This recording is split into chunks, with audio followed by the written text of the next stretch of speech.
I've been using this for years and I decided na tatapon ko na siya kasi, girl, I got this. This one, hindi ako matatakot maglagay ng mga cluster lashes kasi hindi siya nakakatakot, hindi siya sobrang tulis, na parang every time na gagamitin mo, parang delikado yung mata. Ito talaga sinasabi ko sa inyo, apakadaling gamitin. Nakita mo yun? Wait, papakita ko lang sa inyo kung gaano siya kadaling makakuha ng cluster lashes, ganun lang. Tas pwede mo na siyang idikit. Hindi mo na kailangan ilagay pa dito yung cluster lashes mo. Like, this one is a game changer, mga ate ko!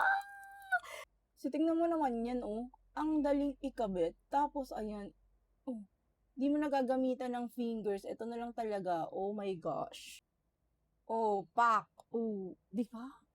Ang ganda agad ng lashes ko. Walang ka-effort-effort. Nako, must have to dun sa mga laging nagka-cluster lashes sa inyo.